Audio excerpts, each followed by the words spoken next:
Good morning, dear children. How are you all? Hope you all are fine. So, my name is Anupama Sirathia and I am going to teach you social studies today. So, just fast check it out your social studies book without wasting your time. Okay, as you all know, we have already started lesson 1, natural vegetation. These whole paragraph or you can say whole page we have already completed, and today we are moving on the next page. So our next page, first slide will be this one. Yesterday आपको याद होगा कल हम लोगों ने क्या पढ़ा था, किस चीज के बारे में पढ़ा था? हमने पढ़ा था ट्रॉपिकल एवरग्रीन फॉरेस्ट, राइट? अभी ट्रॉपिकल एवरग्रीन फॉरेस्ट में हमने क्या चीजें पढ़ी थी? हमने पढ़ा था उसमें कि वहां पे किस टाइप की जो फसल होती है वो ग्रो होती है, कैसा क्लाइमेट होता है, श्रब्स कैसे ग्रो होते हैं वहां पे, ट्रीज कैसे ग्रो होते हैं। ठीक है, आज हम पढ़ेंगे वहां की वाइल्ड लाइफ के बारे में, वहां के एनिमल्स के बारे में।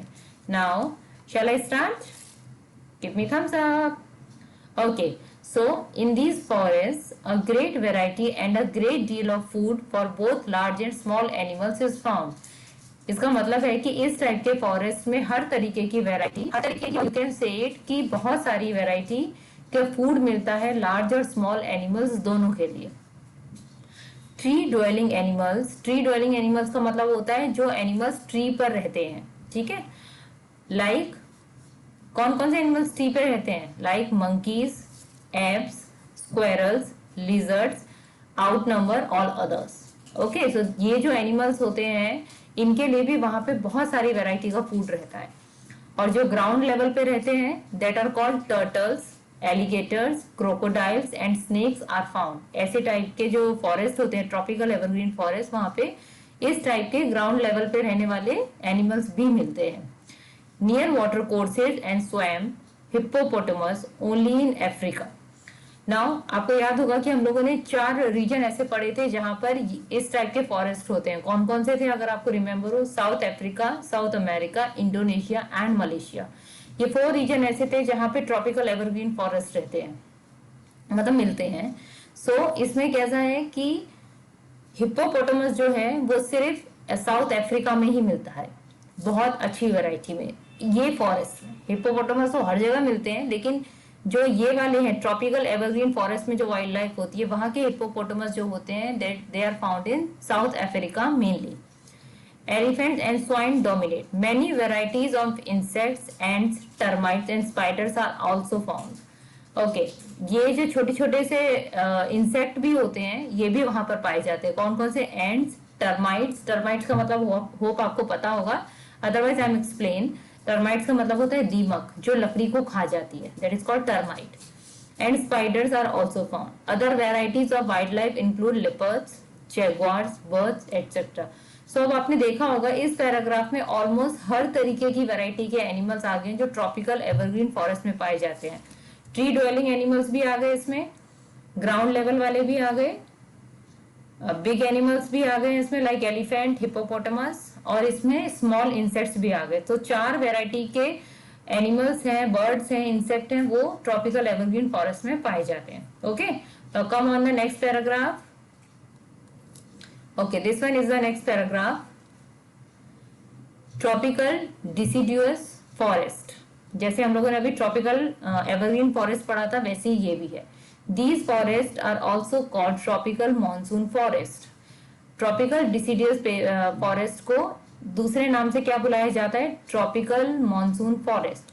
These are found in the large part of India, मतलब ये इंडिया के बहुत बड़े पार्ट में पाया जाता है, मतलब बहुत सारी जगहों पे पाया जाता है। Northern Australia and central America, ये 3 रीजन्स में पाया जाता है। इंडिया के मोस्टली पार्ट जो होते हैं वहां ये पाया जाता है, और northern America and central America, Northern Australia and Central America. These regions are subjected to seasonal rainfall and heat.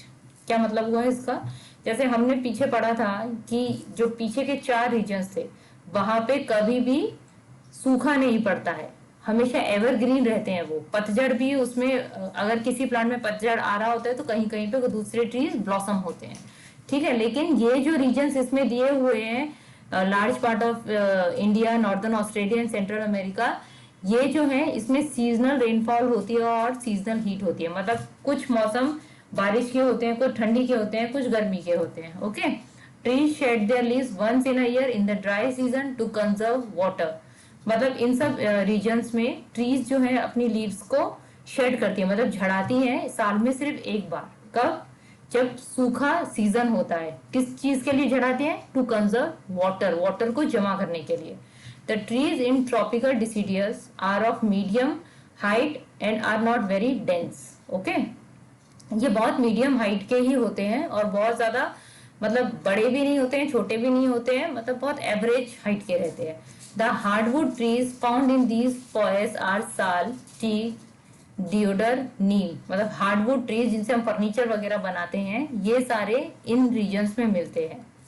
So come on the next paragraph.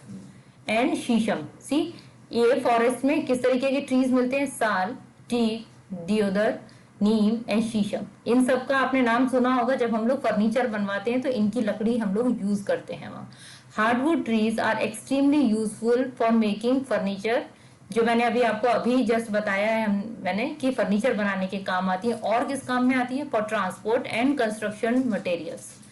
These forests also have thick undergrowth of shrubs, plants, small trees, etc.